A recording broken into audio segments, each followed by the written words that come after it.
नमस्कार। आइए सुनते हैं मुंशी प्रेमचंद द्वारा लिखी कहानी माता का हृदय, राखी पांडे की आवाज़ में। माधवी की आंखों में सारा संसार अंधेरा हो रहा था। कोई अपना मददगार न दिखाई देता था। कहीं आशा की झलक न थी।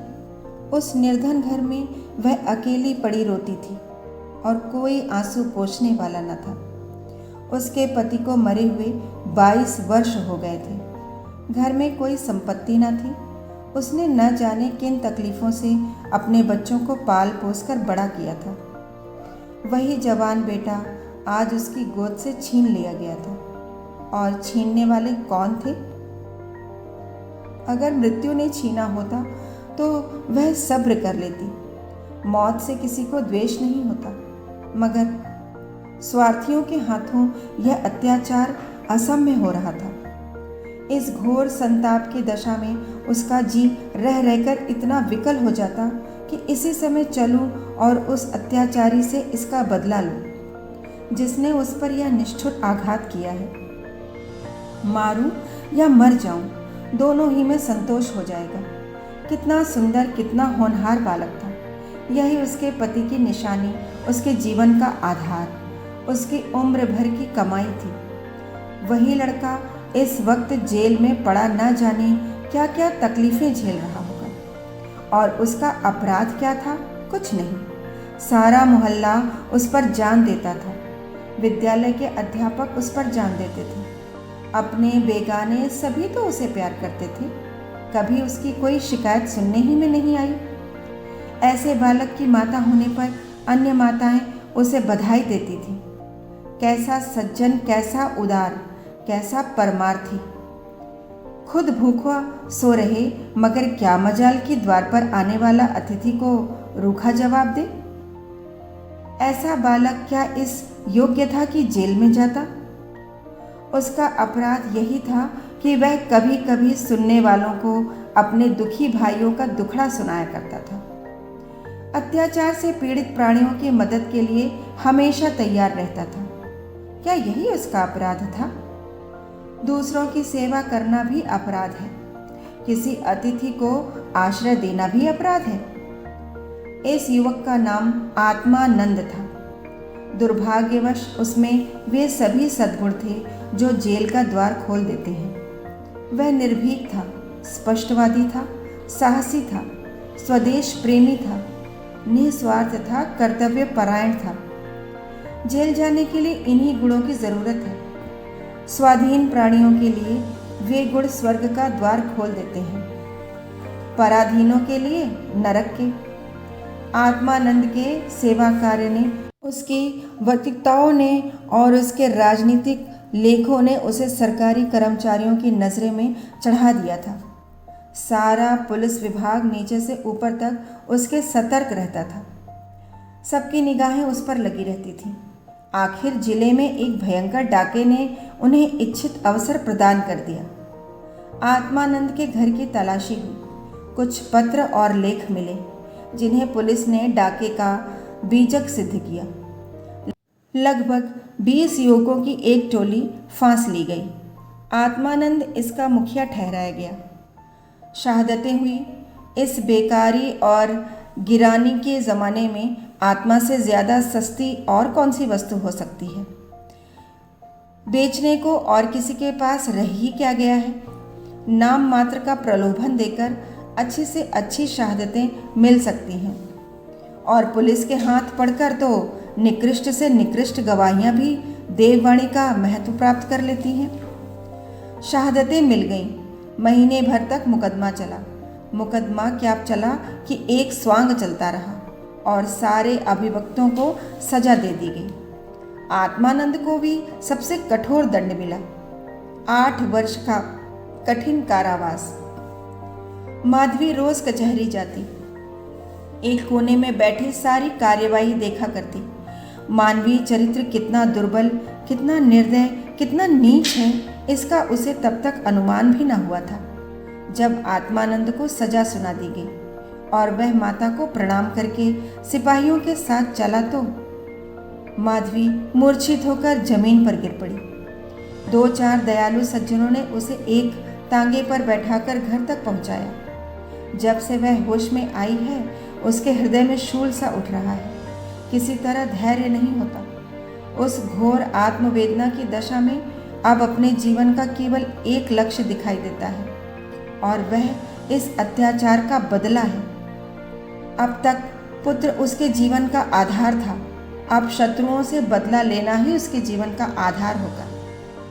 जीवन में अब उसके लिए कोई आशा न थी। इस अत्याचार का बदला लेकर वह अपना जन्म सफल समझेगी। इस अभागे नर पिशाच बागची ने जिस तरह उसे रक्त के आंसू रुलाए हैं, उसी भांति यह भी उसे रुलाएगी। नारी हृदय कोमल है, लेकिन केवल अनुकूल दशा में।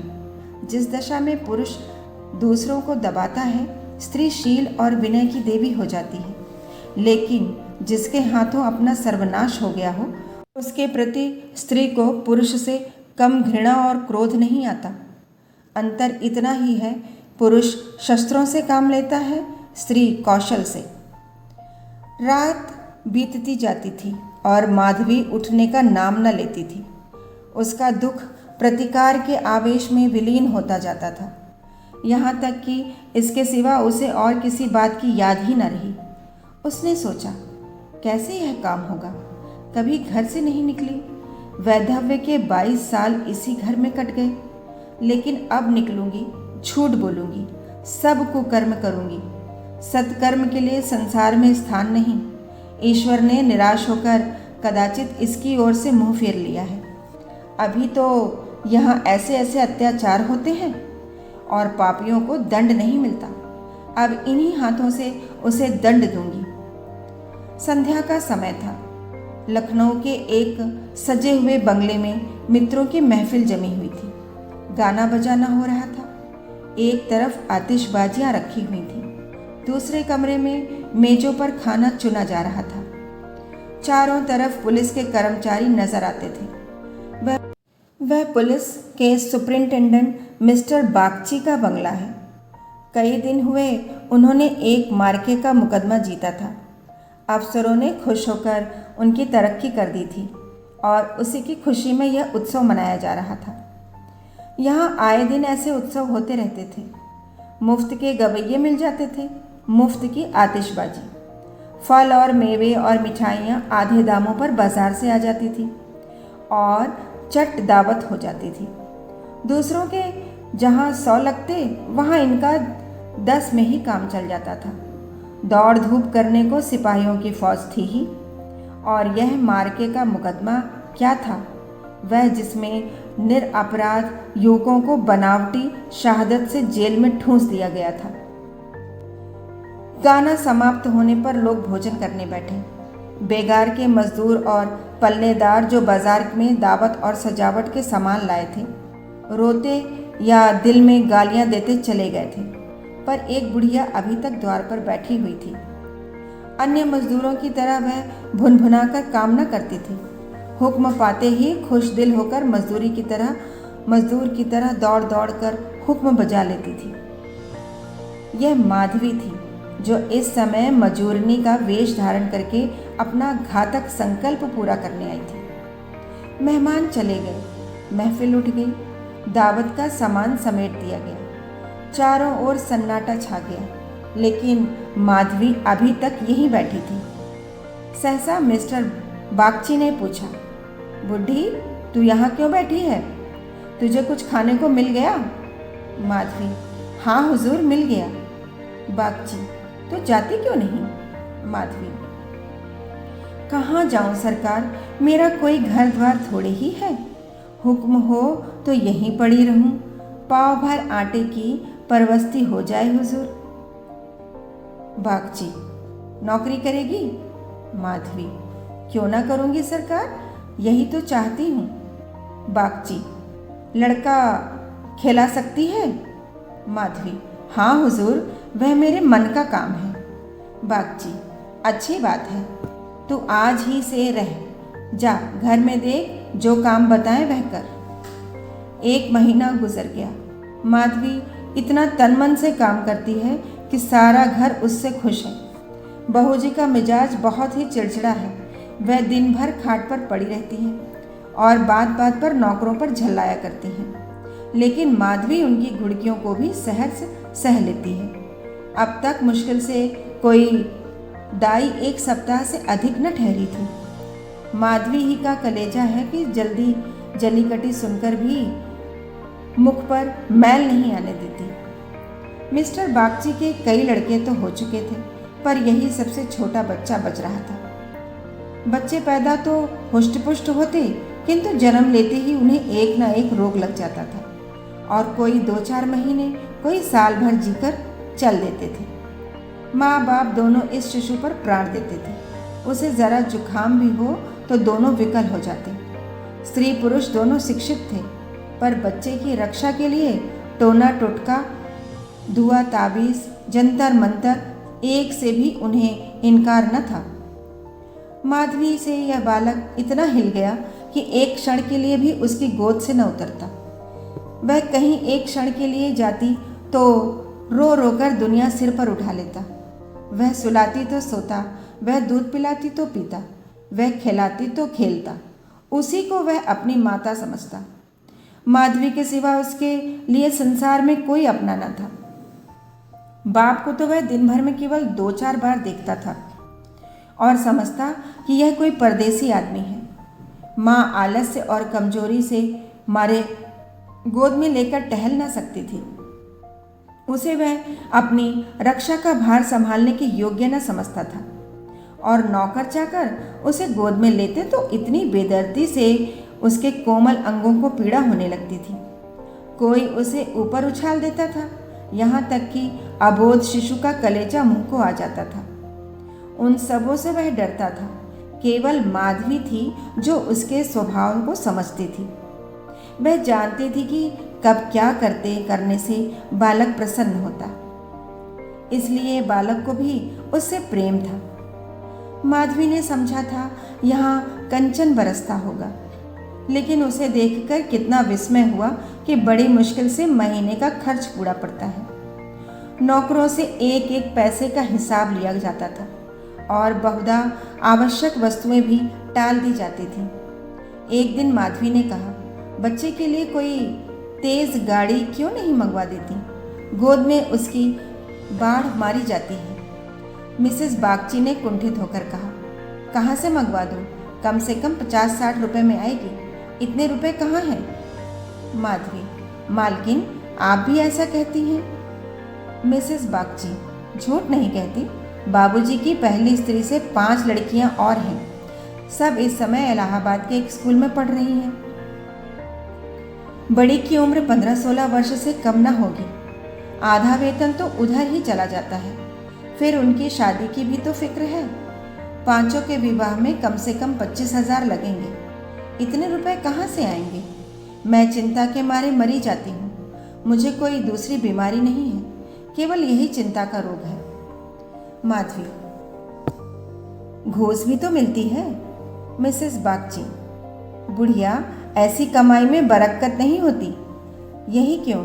सच पूछो तो इसी घूस ने हमारी यह दुर्गति कर रखी है। क्या जाने औरों को कैसे हजम होती है। यहाँ तो जब ऐसे रुपए आते हैं तो कोई न कोई नुकसान भी अवश्य हो जाता है। एक आता है तो 2 लेकर जाता है। बार बार मना करती हूँ, हराम की कौड़ी घर में न लाया करो, लेकिन मेरी कौन सुनता है। बात यह थी कि माधवी को बालक से स्नेह होता जाता था। उसके अमंगल की कल्पना भी वह न कर सकती थी। वह अब उसी की नींद सोती और उसी की नींद जागती थी। अपने सर्वनाश की बात याद करके एक क्षण के लिए उसे बागची पर क्रोध तो हो आता था और घाव फिर हरा हो जाता था, पर मन पर कुत्सित भावों का आधिपत्य न था।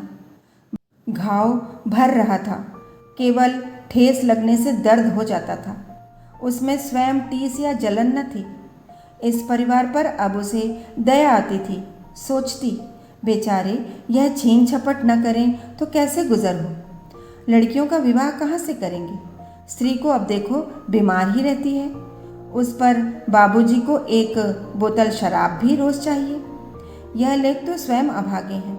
जिसके घर में 5-5 कंवारी कन्याएं हों, बालक हो होकर मर जाते हो, घरनी सदा बीमार रहती हो, स्वामी शराब का लती हो, उस पर तो यूं ही ईश्वर का कोप है। इनसे तो मैं अभागिनी ही अच्छी। दुर्बल बालकों के लिए बरसात बुरी बला है। कभी खांसी है तो कभी ज्वर, कभी दस्त। जब हवा में ही शीत भरी हो तो कोई कहाँ तक बचाए। माधवी एक दिन अपने घर चली गई। बच्चा रोने लगा तो माँ ने एक नौकर को दिया, इसे बाहर से बहला ला। नौकर ने बाहर ले जाकर हरी हरी घास पर बैठा दिया। पानी बरस कर निकल गया था। भूमि गीली हो रही थी, कहीं कहीं पानी भी जमा हो गया था। बालक को पानी में छपके लगाने से ज़्यादा प्यारा और कौन सा खेल हो सकता है। खूब प्रेम से उमंग उमंग कर पानी में लौटने लगा। नौकर बैठा और आदमियों के साथ गपशप करता रहा। इस तरह घंटों गुजर गए। बच्चे ने खूब सर्दी खाई। घर आया तो उसकी नाक बह रही थी। रात को माधवी ने आकर देखा तो बच्चा खांस रहा था। आधी रात के करीब उसके गले में खुरखुर की आवाज़ निकलने लगी। माधवी का कलेजा सन्न सा हो गया। स्वामिनी को जगाकर बोली, देखो तो बच्चे को क्या हो गया है। क्या सर्दी वर्दी तो नहीं लग गई? हाँ, सर्दी ही तो मालूम होती है। स्वामिनी हकबकाकर उठ बैठी और बालक की खुरखुराहट सुनी तो पांव तले से जमीन निकल गई। यह भयंकर आवाज़ उसने कई बार सुनी थी और उसे खूब पहचानी थी। व्यग्र होकर बोली, ज़रा आग जलाओ, थोड़ा सा चोकर लाकर एक पोटली बनाओ, सेकने से लाभ होता है। इन नौकरों से तंग आ गई। आज कहार ज़रा देर के लिए बाहर ले गया था, उसी ने सर्दी में छोड़ दिया होगा। सारी रात दोनों बालक को सेकती रही। किसी तरह सवेरा हुआ। मिस्टर बागची को खबर मिली तो सीधे डॉक्टर के यहाँ दौड़े। खैरियत इतनी थी कि जल्द एहतियात की गई। 3 दिन में बच्चा अच्छा हो गया, लेकिन इतना दुर्बल हो गया था कि उसे देखकर डर लगता था। सच पूछो तो माधवी की तपस्या ने बालक को बचाया। माता सोती, पिता सो जाता, किंतु माधवी की आंखों में नींद न थी।